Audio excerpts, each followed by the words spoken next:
I have been very curious about The Last of Us 2's sales figures because the game is so progressive, and I don't think there's an agenda. I think the people who made it simply are progressive people. That's not an agenda, that's just who they are. And in that, though, it's pretty radical for video games. I mean, it's basically, if you don't know, and I'm sure you do, but I mean, it's amazing to have a game that cost, from what I understand, almost close to, if not a little bit north of $200 million, starring two lesbian action heroes. I mean, this is not a movie. I don't think you could do this in a movie at this point. I think if you went to Sony Pictures and said, I want a $200 million budget and I want to make a movie about lesbian action heroes, I don't know. I don't know if that would go down so easy with that budget. But here we are, and I love the game. I love the progressive aspect of this game.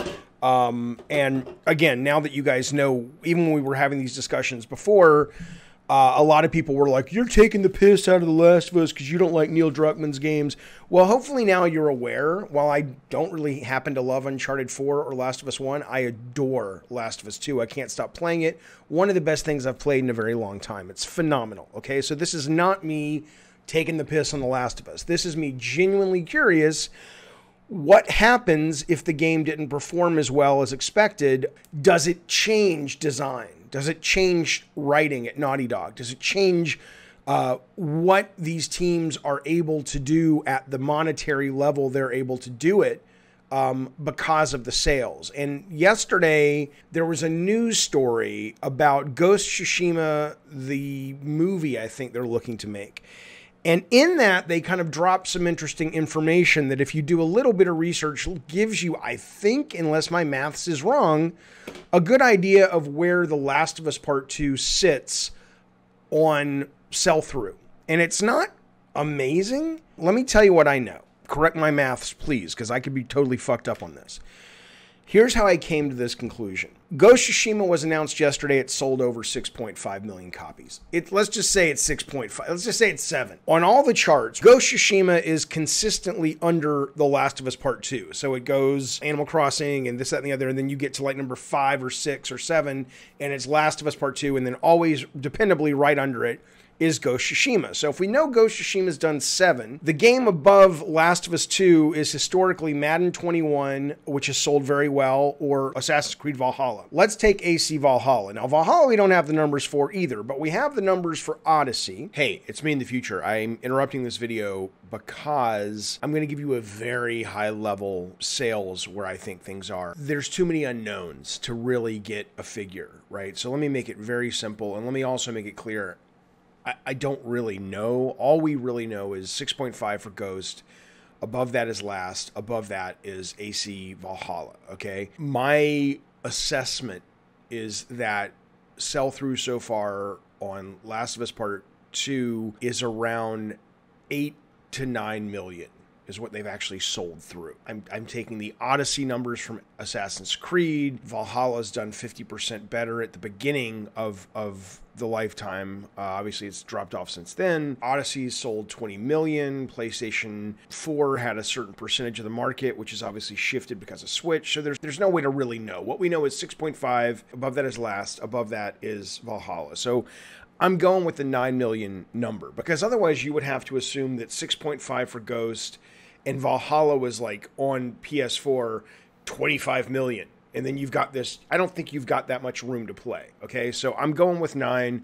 Do with that what you will. But we also don't know the 2.8 million figure that PlayStation announced for June 2018 when Last of Us Part 2 shipped was digital. We don't know if that digital was included in the 4 million that was sold in the first 3 days of Last of Us Part 2. And even if it did, you've got 4 million that dropped off 50% the next week from Last of Us Part 2. There was a 50% drop. So is that 2.8 million? Do you actually only take 25% of the 2.8? That, you understand what I'm saying? It's very confusing without really having the numbers. The theory still stands, which is I think it underperformed. If you're looking at 9 million and half of that was done in the first month, you've had a whole year to get to the next 4.5 million. That's a pretty serious degradation of sell-through to get where you are today, which to me would indicate, even though all these amazing awards have come out for this game, maybe word of mouth wasn't so good for a number of people that affected sales. Okay, there you go.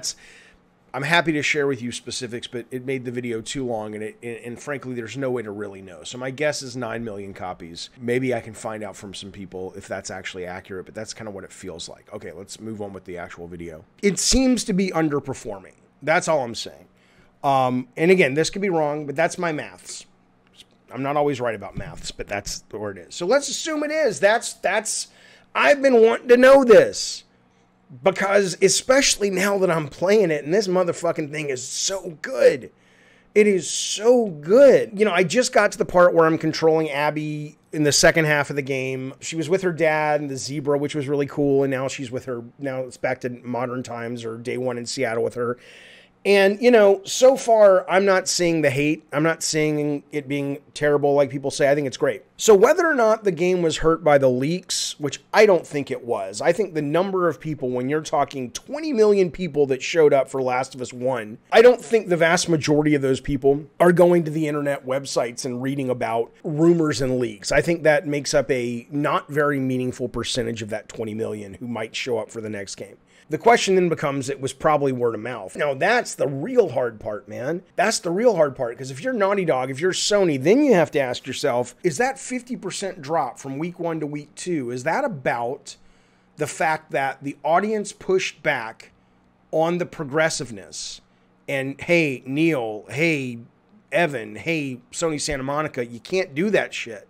Not at this budget. I'm sorry, but you can't. Or was it that the people who push back, the sort of, again, you can not like the game, that's fine. But to not like the game because you're living in the Stone Age and you have a problem with the agenda of the game, that's fine too. But is it those people are just a very vocal, obnoxious minority and they turned off a lot of people from buying it? Like, dude, no, it's shit. I love the first one, but this one's shit. Because if it's the latter, then you have a question of like, well, how does Sony move forward? Is it like we can make these games, and if those people weren't so vocal, people would have bought it and loved it in larger numbers? Or do you take the lesson of, oh, people must not like, we're pushing too far too fast into this types of characters and games, and we got to step back a little bit? I don't have an answer. I'm sure marketing and PR and all the sales have done research, and they know, you know, they haven't announced The Last of Us 3. I don't imagine they will. But I do think it would be nice for development teams. Certainly when I was developing, I always, even though I wanted to make what we wanted to make, I wanted a North Star of where's the audience. And sometimes I got it right and sometimes I got it wrong, but there was always an attempt to try to hit the target. And in this case, I don't know. I don't know. I'm just fascinated by this story, because especially I'm more fascinated now because we have some rough, very still foggy numbers, maybe. And we definitely have, or I definitely have, an absolute love for this game that before was just sort of an interesting intellectual design game business exercise. Now I'm like, I fucking love this thing. And I'm like, shit, it's so disappointing if it turns out that, yeah, we live in a world where we just have people who are still so in the dark ages that they really can't stomach anything that is a little bit outside of their worldview. It's absolutely tragic. So anyway, I wanted to share that. I wanted to impress you with my math skills. Sony's probably like, dude, you're an idiot. God, I'm glad you don't work with us anymore. We have sold 40 million copies of this, you moron. I don't know. I'm not a programmer, so I don't do the math very well. Happy Friday, you old salty fucks. I'll talk to you soon. Bye.